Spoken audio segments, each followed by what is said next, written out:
이게 맞는 거예요? 주기를 잘 키운데. 예, 그게 그거 보시면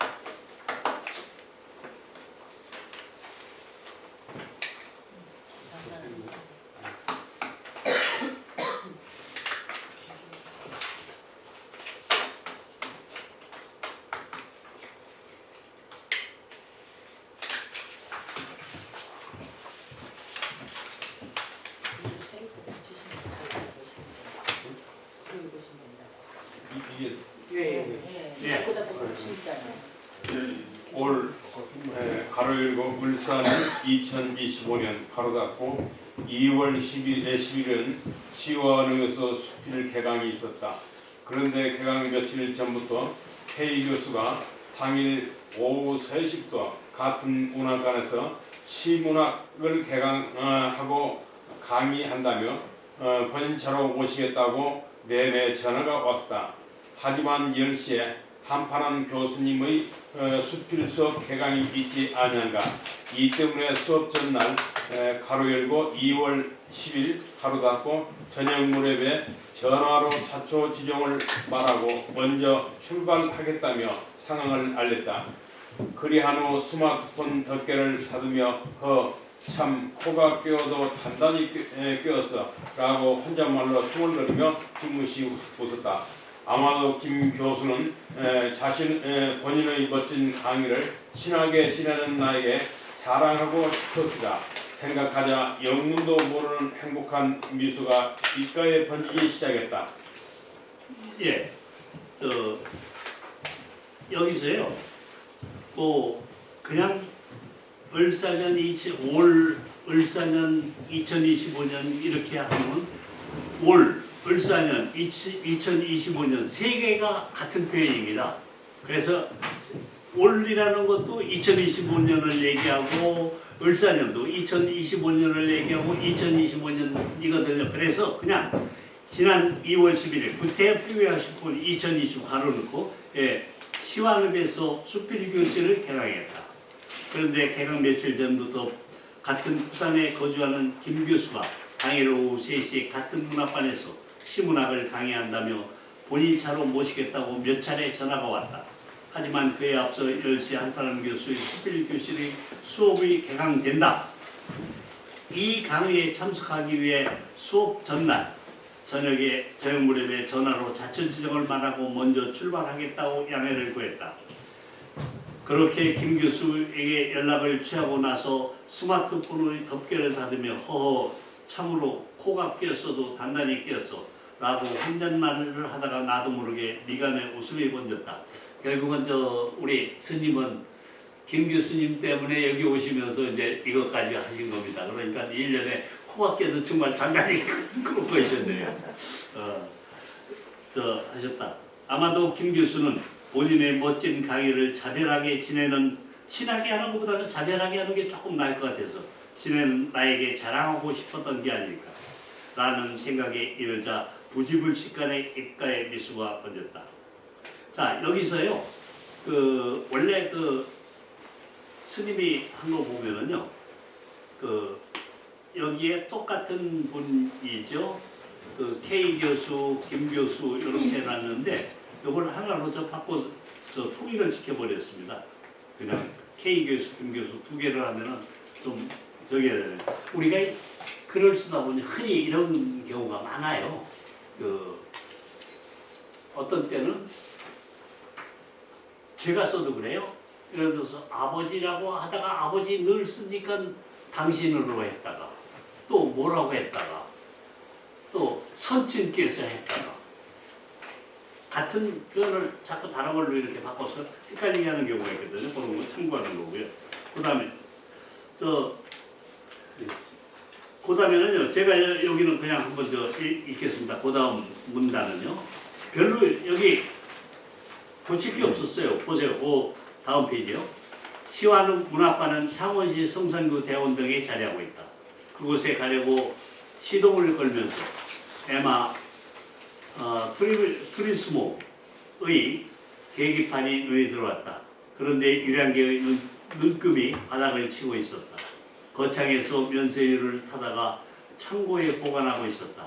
그 기름을 차에 주유하리라고 생각했었다. 무엇이 그리도 바빴을까? 주유해 놓아야 한다는 사실을 까맣게 잊고 있었다. 어떻게 하지?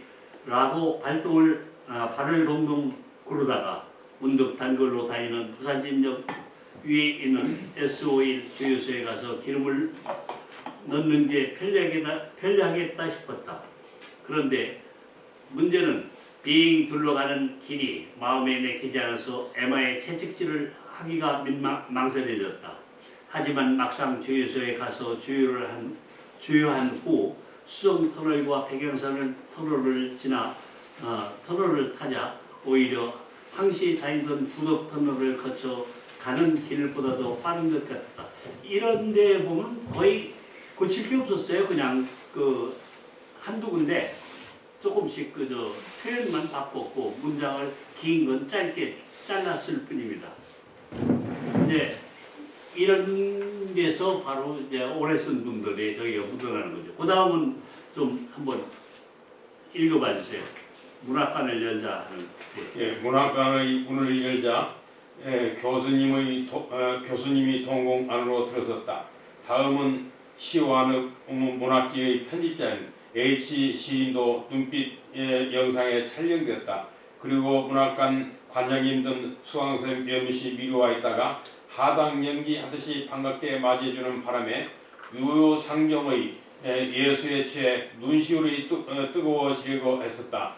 사람은 대체로 가수는 가수끼리, 화가는 화가끼리, 목공끼리 서로서로 좋아하는 것 같다. 글 쓰는 사람도 글 동무끼리 만나면 왠지 모르게 기쁠 따름이다. 아마도 같은 병을 앓고 있는 동면 상년 때문일 거다.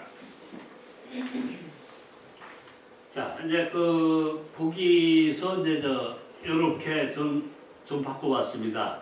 그 내용은요. 문학관에 이제 여기 조금 꼬인 것 같아가지고 문학관에 도착해 출입문을 여는 순간 교수님 시완 문학지의 편집자인 H씨, 문학관 지휘관장님을 비롯해서 수강생 몇몇이 하단 영지하듯이 반갑게 맞이해주는 순간 유유상종의 정에 취해 눈시울이 뜨거워지려고 했다. 사람이란 대체로 가수는 가수끼리, 화가는 화가끼리, 목공은 목공끼리 서로를 좋아하는 것 같다. 글 쓰는 사람도 글동무끼리 만나면 왠지 모르게 기쁠 따름이다. 아마도 같은 병을 앓고 있는 동병상련 때문이겠다.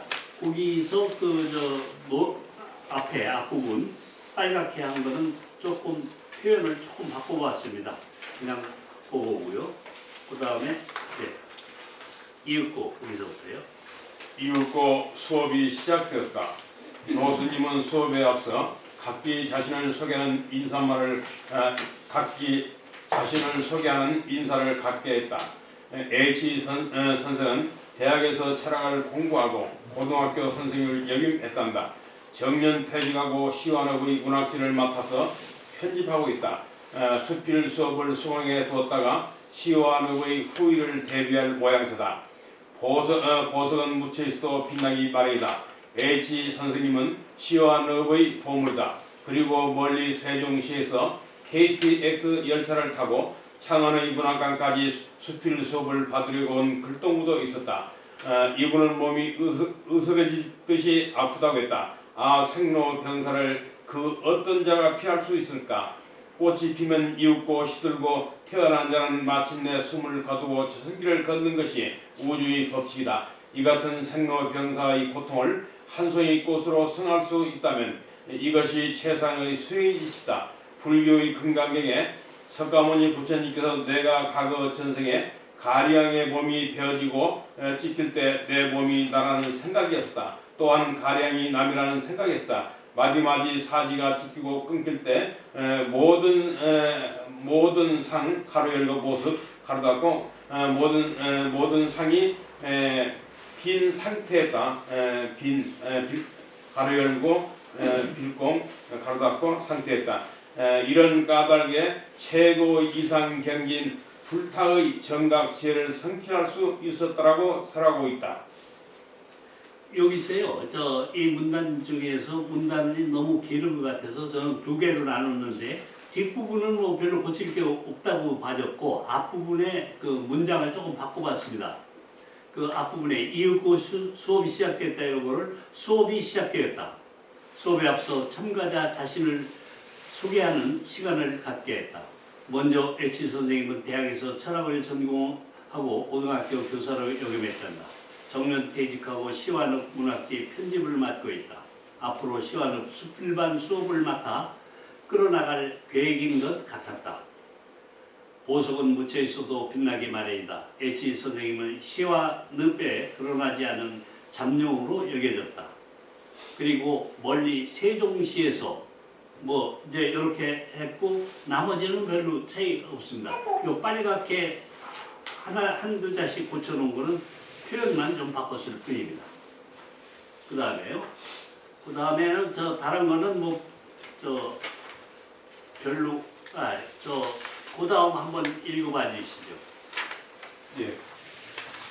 병고의 아픔을 병고의 아픔을 꽃으로 승하시고 꽃길을 따라 생을 마감하는 게 모든 인생의 마지막 수행이다.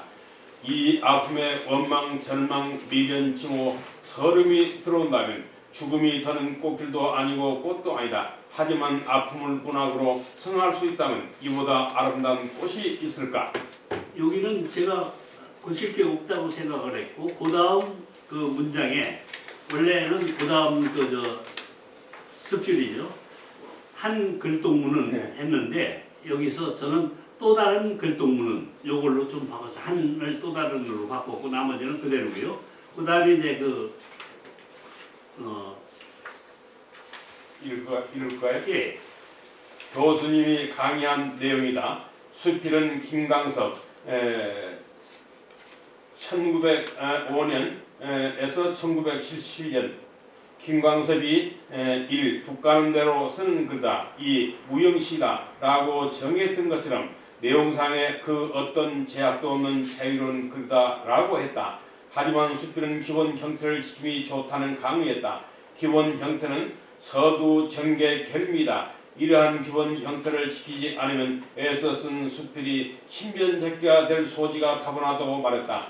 그리고 서두는 선택한 과일의 참맛과 같다고 했다. 곧 과일을 한 입 베어 물었을 때 신선하고 상큼한 맛이 입맛을 사로잡듯이 서두에서 독자의 심리적인 정서를 사로잡아야 합니다 라고 강조하며 전개 부분의 문단과 역할을 7 플러스 마이너스 2라는 매직 넘버라고 강의했다. 그리고 결면은 한 문단이나 두 문단으로 쓸 수 있다고 말했다. 그리고 문단마다 주제가 분명히 하면 물론이고 고구마 줄기를 당기면 고구마만 딸려 올라와야 한다고 말했다. 글을 쓰다가 보면 고구마 덩굴을 잡아 당겼는데 감자도 나오고 생강도 나온다. 터무니없는 것을 소재와 주제로 삼기 때문이 아닐까. 예, 여기서요. 제가 한번 보겠습니다. 교수님이 했던 강의의 단면이다. 이렇게 문장을 삽입을 했습니다. 김광섭에 의하면 수필은 우리 스님은 가로 1, 가로 2, 가로 뭐 이렇게 했는데 가로 1, 가로 2 이런 식의 표현은 좀 안 하시는 게 좋습니다. 그래서 수필은 첫째로 붓가는 대로 쓰는 글이며 둘째로 무형식이다 라고 정의했던 것처럼 그 어떤 제약도 없는 자유로운 글이다 라고 했다. 그럴지라도 기본적으로는 서두, 전개, 결미 형태로 생각을 풀어내 표현하는 게 일반적이라고 일렀다. 붓가는 대로 쓰며 무형식이라고 해서 일정한 틀이나 원칙 없이 쓴 글은 공감을 얻지 못할 뿐 아니라 잡글의 범주를 벗어날 수 없음을 강조했다. 이렇게 좀 바꾸고 그 다음에 매직 넘버하고 수필의 제목 이런 걸 조금 이런 식으로 바꿔봤습니다. 원래 저 스님하고는 달리 한편 수필에서 제목의 중요성을 강조했다. 그리고 서두는 수필을 성패를 좌우하기 때문에 수필을 쓰는 이유와 내용을 비롯해 달을 아니요 선생님. 비롯해 아니 괜찮아요. 달을 범주로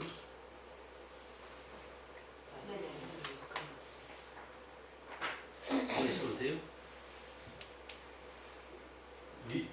니을 해야 합니까?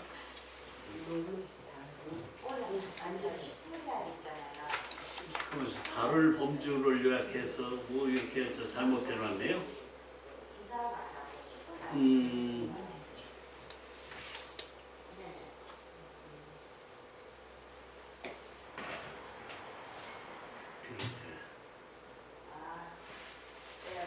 네, 요건 조금 이따고요. 전개 부분은 수필의 제재에 대해 전하고 싶은 내용을 몇 개의 문단으로 기술한다. 이때 기술하는 내용은 주제의 범위를 벗어나는 내용이 포함되지 않도록 주의해야 된다. 한편 전개 부분에서 기술하는 문단의 개수는 너무 많은 것보다는 매직 넘버를 넘지 않는 게 좋다는 얘기였다. 그리고 결비는 한 문단이나 두 문단으로 쓸 수 있으며 중언, 부언하거나 서교관이나 설교지요. 서교관이고 설교입니다. 설교 혹은 설득을 하려는 취지는 과감하게 버려야 함을 강조했다. 이러함에도 불구하고 초보자 대부분은 의욕과 욕심이 앞서 하나의 글에 세상 모두를 담으려는 어리석은 섬에서 벗어나지 못하는 것이다. 근데 저기 있어요. 제가 하나 아까 말씀을 드리면서 빠졌던 건데 우리 이제 수필을 쓸 때 맨 마지막 결미가 일종의 끝맺는 말이라고 그랬잖아요. 여기에서 꼭 지키셔야 될 게 있습니다. 아는 척, 척병에 걸리면 안 됩니다. 척병에 걸리면 배척당합니다. 아는 척 또는 잘난 척, 배운 척 하면 안 돼요. 왜 그러냐면은 여기서 결비에서 이거를 절대 이렇게 하면 안 되는데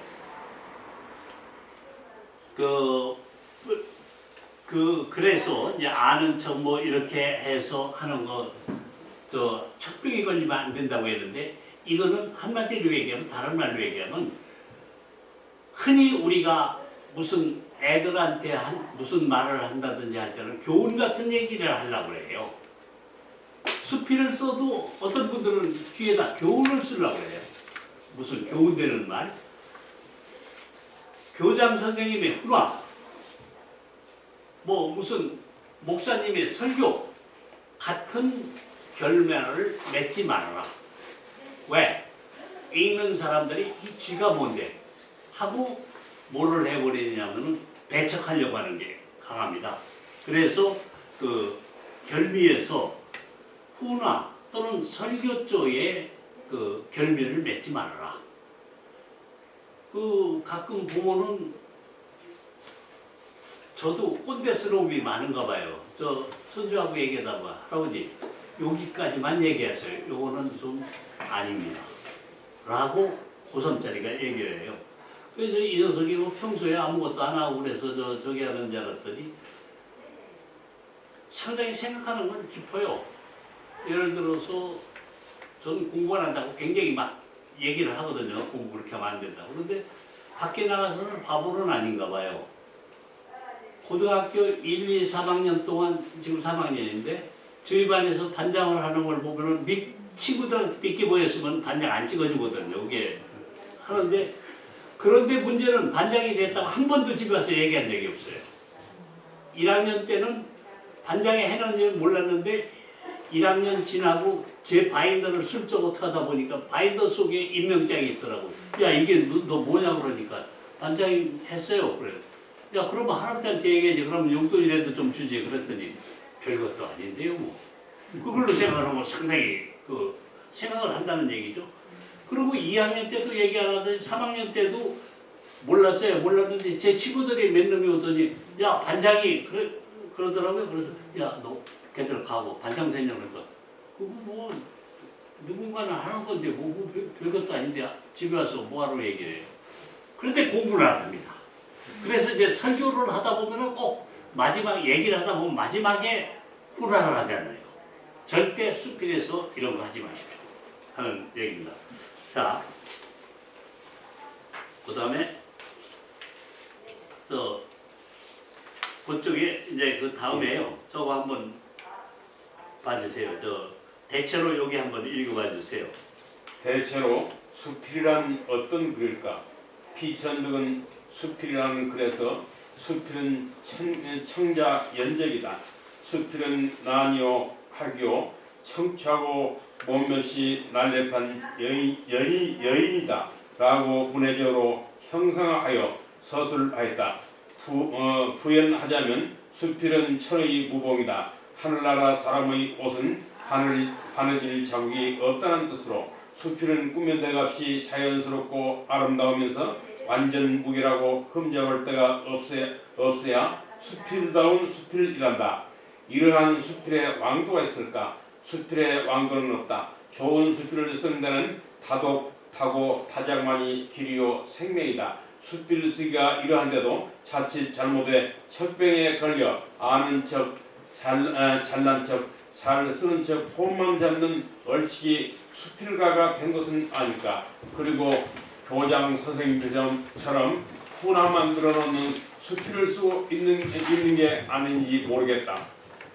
거기 있어요. 저는 그 한 문장만 삽입을 했습니다. 그냥 다 둬도 좋은데 그 한 문장. 수필이란 어떤 글입니까? 새삼스럽게 되새겨본다 하면서 이제 피정득 선생님 저기고요. 그 다음에 마지막에 그 뭐 결미 정도로 이렇게 쓰셨네요. 요거 한번 읽어봐 주시죠. 불우한 가정에 태어난 까닭에 가방끈이 짧을 수밖에 없다.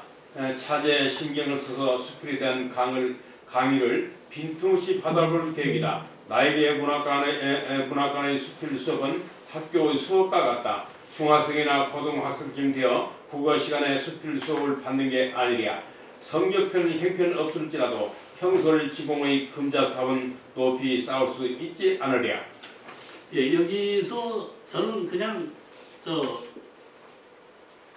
불우한 가정에서 태어나 요거 불우한이라는 게 좀 기분이 별로 안 좋아서요. 어려운으로 살짝 바꾸고 나머지를 그냥 살렸습니다. 그래서 지금 이 우리 스님이 쓰신 거는 처음 쓴 수필이 아닙니다. 아니어서 이제 상당한 경지에 갔으면 싶어가지고 간단하지만 한두 문장씩 제가 삽입한 거는 그런 걸 넣음으로써 조금 더 다른 맛이 되지 않겠느냐. 그 다음에 엉킨 부분은 조금 손을 대서 빨갛게 고쳤고요. 이렇게 되었습니다. 그리고요, 또 하나는 제가 지금 오늘 되게 착각을 했었는데 아침에 뭐 수업 준비는 했는데 오늘이 수업이라는 건 전혀 몰랐어요. 죄송합니다. 8시 35분인가 회장님이 전화를 했더라고요. 40몇 분이 30몇 분에 9시까지 아파트에 온다고. 그래서 오늘 무슨 일이지 싶어가지고 전화를 했습니다. 오늘 무슨 일이 있어요? 그랬더니 오늘 수업 아닙니까? 나 몰랐네. 그래 저기 하는 것을 좀 하나 더 자료를 준비했어야 되는데 자료를 준비 안 해가지고 제가 썼던 글을 가지고 와서 그냥 하게 됐습니다. 그 다음에 뭐든지 써서 좀 보내주세요. 지금도 강영란 선생님이시던가 하나 보내서 아침에 제가 지금 수정하다가 왔는데 그런 게 있어야 또 다음에 가지고 와서 하지. 이게 없으면 안 됩니다. 자, 오늘은요 그 중에서 제가 했던 것 중에서 꿈과 욕심 요거 한번 봐주세요. 요건 제가 쓴 겁니다. 오늘 급하게 자료가 준비하는데 그 PPT 올리는 그거 좀 보세요. 올려놨어요? 네. 자, 이 우리 지금까지 사시면서요 욕심을 완전히 버렸던 적이 있습니까? 꿈을 완전히 버렸던 적이 있습니까? 없죠. 다 나름대로 꿈과 욕심을 가집니다. 근데 꿈과 욕심은 어디가 경계입니까? 어디까지가 꿈이고 어디까지가 욕심입니까? 애매해요. 예를 들어서 우리 왜 무슨 면허증 시험 보면 몇 점이 합격이죠? 60점인가요? 60점이에요? 네.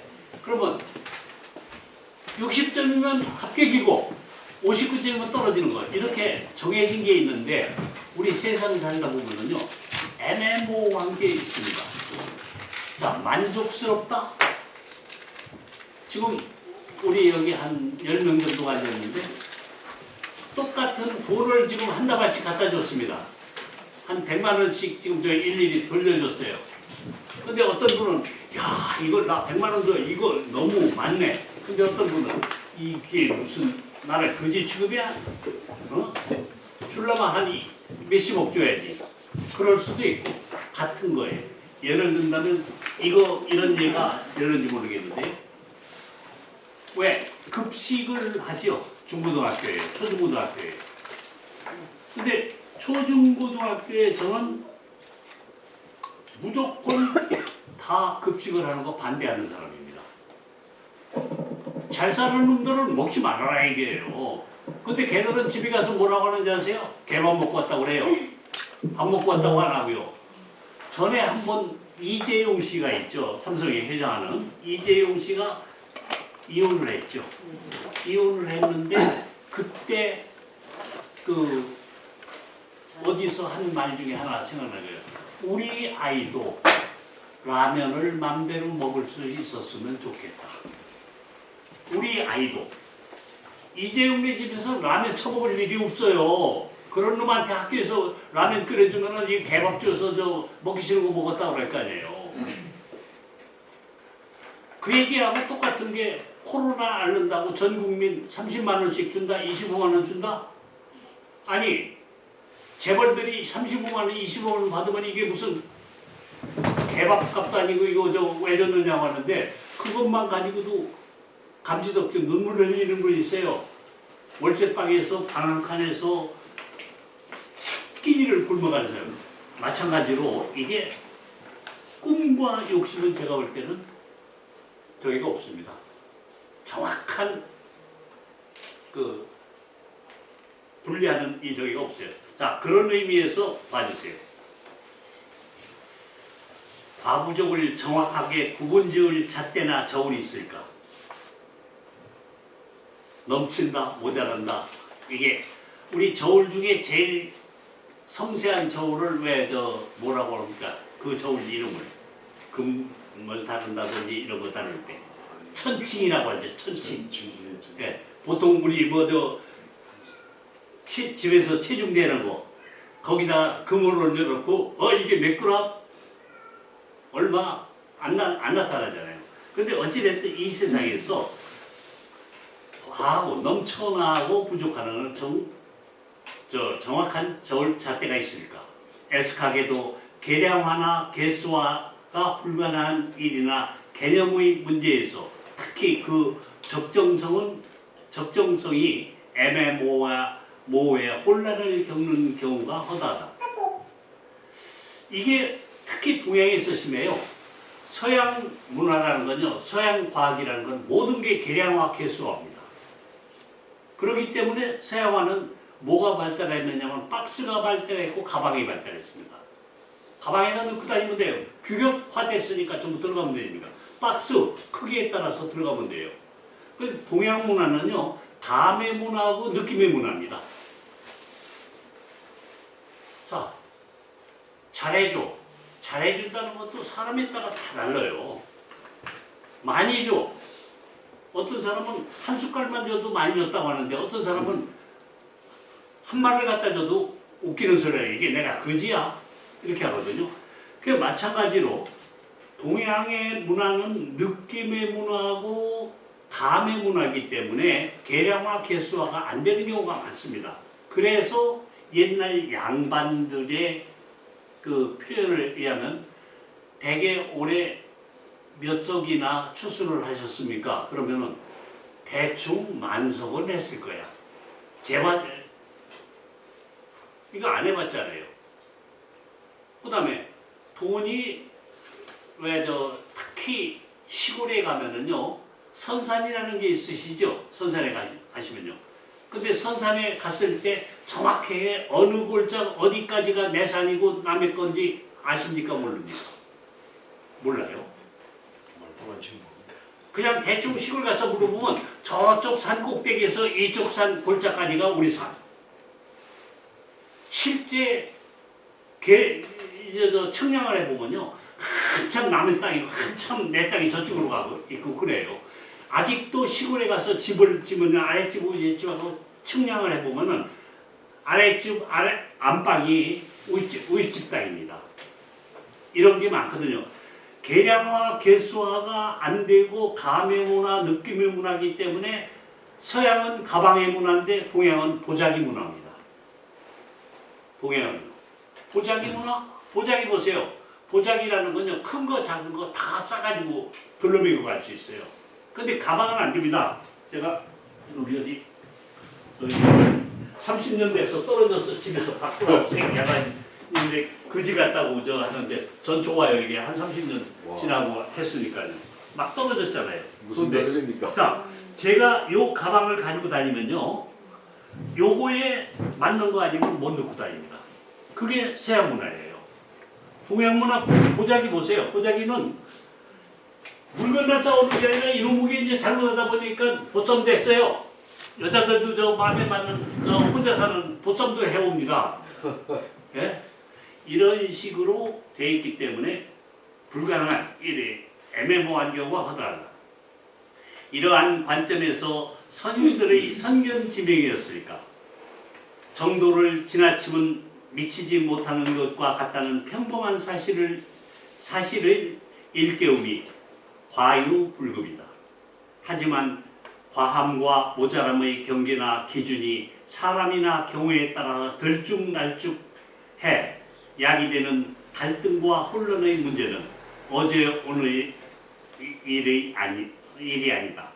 결국 이들의 문제에 대해서 단순 명쾌한 원칙은 어디에도 없다. 과부적은 없거든요. 사실은요. 왜?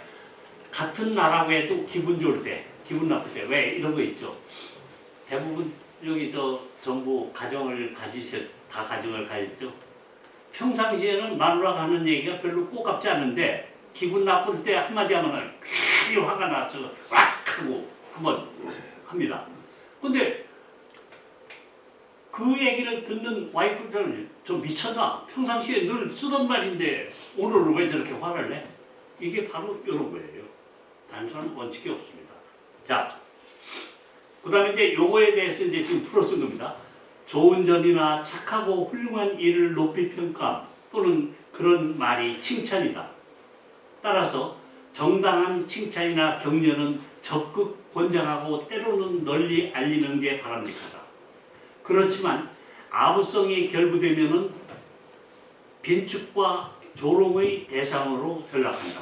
예를 들면 어느 고위직의 관료가 대통령의 어린 아들, 딸에 대해서 구태 영식이나 영애라고 호칭하면서 극존칭을 마구 써내며 미사역으로 포장해 소개한다면 비웃음의 대상이 된다. 이거 왜죠? 우리 지금은 좀 덜한데 옛날에는 장관 총리들이 대통령 아들, 딸을 영식께서 영식은 무슨 아들, 딸이지 개꿀이나 이게 원래 영식이라는 말이 조선시대에는요 그 정승의 아들, 딸을 부를 때 영식이라고 했습니다.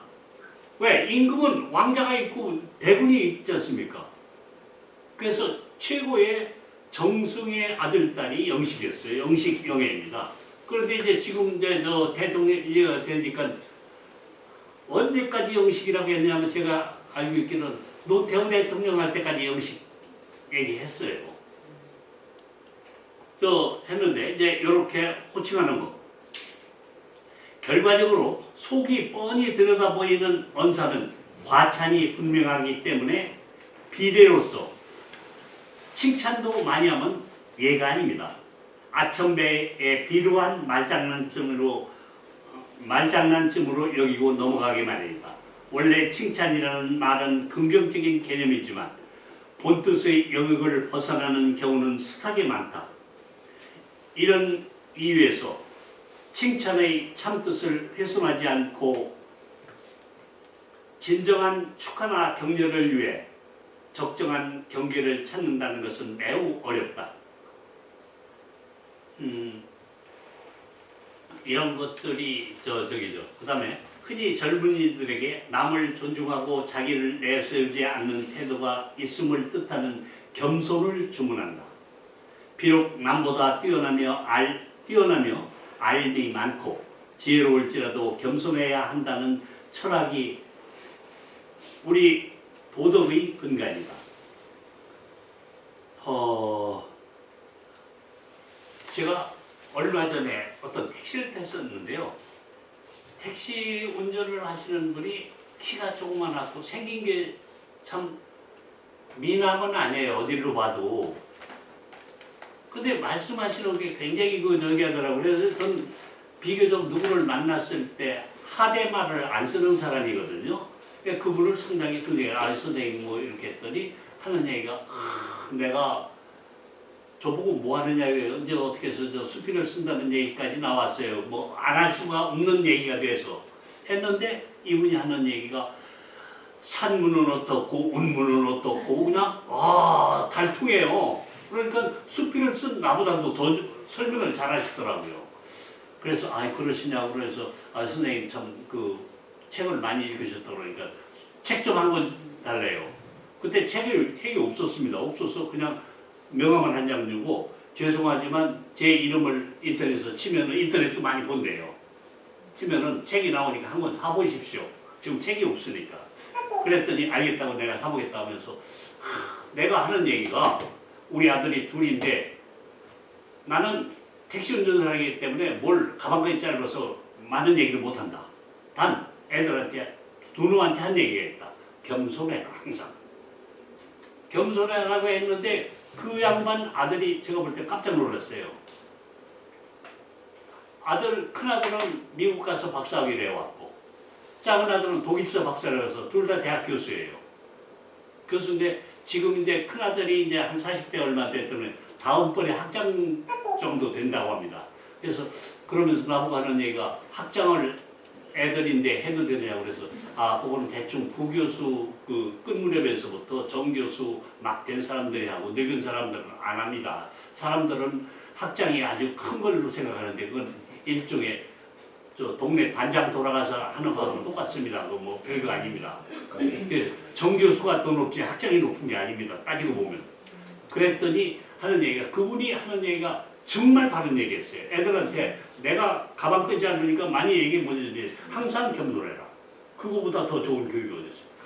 정말 교육 잘하셨다고 막 했더니 나중에 아이고 저보다는 연세가 낮으신 분이에요. 아이고 저 고맙다고 하는데 여기 지금 바로 그걸 겸손이라는 거예요. 자, 답을 한다. 아마도 고등학교 시절 어떤 고위직에 임명되었던 인사가 취임사에 했던 말의 일부로 회역된다. 천하비대한 소인이 분에 넘친 못모지게 보임되어 견마의 자세로 소임 다할 것을 하는 시기였던 것으로 기억된다. 남들이 선망하고 최고의 존경을 받던 저명 인사의 취임사 치고는 매우 부적절하고 부적합한 내용으로 무사람들의 조롱의 대상이 되기도 했었다. 그때 서울법대 학장하던 가이고 누구더라? 지금 이름이 잊어버렸는데 그분이 문교부 장관 됐을 때 한 얘기예요. 천하비제한 보안. 아니 그 당시에 서울법대 학장을 하고 서울법대를 나온 그 사람이 천하비제하다면 대한민국은 전부 벌어지게요? 할 말을 해야지. 그러고 장관하는 사람이 어떻게 천하비제입니까? 아니 장관이 천하비제하면 대한민국 국민 다 망하죠. 예? 대한민국 망하죠. 근데 이런 건데 어찌됐든 이제 이렇게 했었다. 물론 항상 겸손은 필요하지만 과도하면 비례가 됨을 직시해야 된다. 이러한 관점에서 진정한 겸손은 불교에서 이르는 하심의 경지에 이르렀을 때 가능할 것이다. 설왕설래하겠지만 겸손의 최적한 경계를 한마디로 정해야 한다는 것은 어느 도단이다. 도처에서 예는 필연적이다. 본디 예는 사람이 마땅히 지켜야 할 도리를 뜻하기에 어디서나 합당한 예를 갖추는 게 마땅하다. 하지만 인사를 할 때 지나치게 허리를 굽혀 토가 땅에 닿을 지경이거나 필요 이상으로 굽실거리는 비루한 모습은 반상을 따지던 조선시대를 연상시킬 뿐 아니라 간이나 쓸개도 없이 아첨꾼으로 매도당하기 십상이다. 그런 경우 누구나 눈살을 찌푸리며 돌아서면 조롱을 하게 마련이다. 한편 상대방을 존경한다는 의미에서 극존칭을 몇 중으로 포장하는 언사에는 비위가 상해 외면하며 내심으로 몹시 경멸한다. 적정하게 사용하기에 예의일지라도 과도하거나 격에 어긋나면 별의 결례가 될 터이지만 그에 합당한 기준이나 경계는 설정이 가능할까. 이게 예를 지킨다는 것도 그래요. 어느 정도가 합당하고 어느 정도가 지나치느냐 하는 것들 그런 게 있거든요. 그래서 이제 그 말할 때 우리가 흔히 선생님께서 오시라고 해서 오셨습니다. 제가 초등학교 4학년 때 교무실에 가서 그래가지고 그냥 아주 망신을 당한 적이 있습니다. 선생님께서 오시라고 해서 오셨습니다. 그랬더니 막 그 담임 선생님하고 선생님들이 그냥 한 몇 명이 있다가 막 웃더라고요. 아유, 근데 저는 선생님을 높인다는 게 나도 높여놨거든요. 그러니까 선생님 니하고 나하고 말 먹자는 얘기죠, 이게. 그래서 이제 이렇게 되는데, 이제 참 어렵습니다. 실제 우리 이런 거 표시하는 게요. 자, 마음의 흡족함, 모자람이 없이 충분하고 넉넉함을 만족이라고 한다. 사전적인 정의는 무척 간단한데 현실적으로는 매우 복잡 미묘하다. 똑같은 상황에서 누구는 5개만 줘도 만족하는데 비해서 또 다른 이는 10개를 줘도 부족하다고 왕왕을 얘기해 펄펄 뛰는 다름을 어떻게 받아들여야 할까? 그 절대적인 기준은 어디에도 없기에 상대적일 수밖에 묘수가 없다.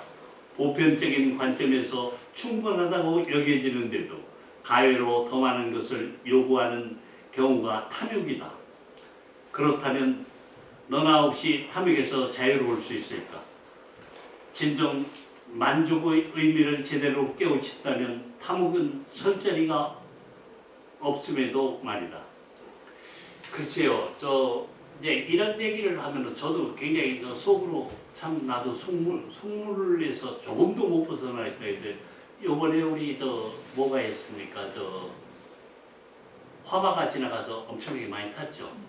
보니까 뭐 500만 원, 5천만 원, 심지어는 암을 앓는 사람들이 320몇만 원을 거뒀더라고요. 뭐 암 말기 그런 사람들이요. 그걸 보면서 어젠가 그 내용을 이렇게 쭉 보면서 나는 뭐 했는데 생각이 들더라고요. 그래서 속으로 나 겨우 연금 받고 사는데 그런 식으로 하려면 낼 놈 하나도 없죠. 참 이게 그러니까 이게 탐욕 이거에 또 참 끝이 없어요. 보면은요. 10개 가지면 20개 가지고 싶고 또 1,000원 저축하면은 10,000원이 부럽고 10,000원 가지면 100만 원 가진 사람이 부럽고 끝이 없더라고요.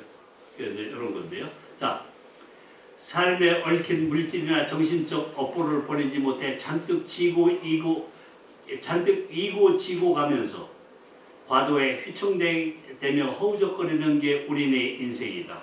그런 이유에서 쓸데없이 버거운 짐을 과감하게 내려놓는 일이 익숙해져 채움과 비움의 조화를 이루어야 한다. 하지만 그게 다반사처럼 쉽지 않은데 고민이 깊어진다. 우리는 해탈에 이르지 못했기 때문에 모든 걸 후를 벗어던지고 걸망 하나 걸머진 채 죽장망의 차림으로 주유천하를 할 수 있는 도인이 아니다. 그래서 힘겨운 짐이나 업보를 쉬 내려놓거나 비우지 못하고 끌탕을 치는 삶의 굴레를 벗어나지 못한다. 항상 허접한 것들을 미련 없이 버리겠다고 큰소리치지만 조금 시간이 지난 뒤에 돌아보면 도로함이 타올 격이 되풀이되는 삶의 연속일 뿐입니다. 참과 거짓, 즉 진리에 대한 생각이다. 상식선에서 둘의 차이를 얘기하려면 막힘없이 할 것 같다. 하지만 철학이나 가치관의 측면에서 정의해야 하면 손사래를 치며 고개를 절레절레 저으며 극구 사용할 것이다. 내 자신의 목숨을 걸린 전체 절명의 위기에서 과연 참과 거짓을 마치 천칭으로 무게를 달듯 기우충 없이 평행을 이룰 수 있는지 모르겠다. 만일 극단적인 상황에서 아주 작을지라도 거짓으로 접근을 하면은 목숨을 보존할 수 있고 곧이그때로 참을 고집한다면 목숨을 잃을 위기에 처했을 경우에 과연 해연자역하게 참이나 원칙을 운운할 수 있을까? 결국 참과 거짓의 문제도 개인이나 개개인이나 각 사례의 성향에 따라 그 경계나 기준이 들쭉날 것 같다. 꿈과 욕심을 생각한다. 꿈은 실현하고 싶은 희망이나 이상을 뜻하고 분수에 넘치게 무엇을 탐내거나 누리고자 하는 마음이 욕심이다. 꿈이 지나치면 욕심이 된다. 하지만 둘을 갈래지을 절대적인 잣대나 기준은 어디에도 없다. 이런 맥락에서 칭찬과 과찬, 겸손과 과경, 예와 결례, 만족과 탐욕, 비움과 채움, 거짓과 참 따위는 꿈과 욕심을 빼닮아 결을 같이 하는 부류들이다. 이들을 모두가 개인이나 상황에 따라 그 기준이나 경계가 달라질 개연성을 구현하기 어렵다. 그들의 변곡점이나 임계점은 획일적이거나 계량화나 개수화가 불가능하기 때문이다. 이렇게 이걸 한번 생각해요. 왜 이 얘기를 했느냐면은 아무것도 아닌 꿈과 욕심이라는 걸 가지고도 이렇게 글을 쓸 수 있습니다 하는 얘기고요. 그 다음에 또 하나가 있는데 요거는 그냥 제목만 한번 보고 다음에 시간 있으면 하도록 해요. 뭐 있는데? 봄날의 부생기. 예. 봄날의 부성기라는 건데요. 우리가 봄날 하면은 왜 이 들판 같은 데서 그 나물 많이 먹지 않습니까? 이런 것도 나름대로의 수필이 될 수 있다는 예를 보여드리는 겁니다. 그러니까 수필에는 어떤 제한이 없다. 뭐도 된다. 보세요. 봄날 부성기 중에 냉이. 자, 우리 첫 페이지 봅시다. 냉이라는 건 알지요? 그런데 우리가 이걸 한문으로 체제라고 표현하는 건 잘 몰라요. 찾아와야 알지. 그 다음에 달래. 달래는 아는데 소산, 야산, 원로라고 하는 건 몰라요. 이런 것도 한번 알죠. 그 다음에 쑥. 쑥은 애엽, 봉해, 봉호라고 합니다. 쑥. 애엽, 봉해, 봉호. 자, 쑥에 대해서도 한번 해봤습니다. 두릅. 두릅은 목두채라고 하고, 그 다음에 쓴바귀, 고채, 유독이라고 하고, 민들레, 호국명, 금담초, 지정이라고도 하고, 그 다음에 그 뒤에 머위, 간동, 관동, 미나리, 수분, 수영이라고 하고, 엉금퀴, 귀개, 대개, 야홍마, 엄나무순, 이거는 해동목, 엄목, 개두릅, 자추목, 요거고요. 뿌리를 먹는 마늘, 더덕, 도라지, 잔대 이런 것들도 있다 얘기죠. 그 다음에 파도 있고, 자, 파. 그 다음에 삽주라는 게 있어요. 이런 것들이 우리가 보면 우리가 흔히 대할 수 있는 거거든요. 아주 귀한 것들이 아닙니다. 먹는 것들인데 이런 한글 표현을 하는데 한글 표현을 모르니까 이것도 한번 짚어볼 겸 그다음에 이런 것도 모으면 하나의 의미 있는 수필이 됩니다 하는 예를 보여드리기 위해서 가지고 온 겁니다. 꼭 이렇게 하는 건 아니고 푸성기 이거 우리 생각하면 무슨 글이 될 것 같습니다. 근데 이렇게 해놓고 보니까 글이 되더라고요. 그래서 이제 저기를 한 겁니다. 자, 오늘은 이렇게 하고 다음 주가 이제 언제죠? 19일. 19일 19일 날 1시. 19일 날 1시요. 네. 그러면 그때는 이제 그때는 알았으니까 이제 제가 준비하도록 미리 네. 하겠습니다. 네. 오늘은 원래는 선생님들이 보내주신 거를 가지고 고친 그거를 해야 되는데 그거 준비를 복사를 못해서 제가 가지고 있던 제 글을 2개 그냥 가지고 와서 이런 것도 글이 됩니다. 이게 더 좋네요. 네. 오늘 수고 많으셨습니다. 감사합니다. 감사합니다.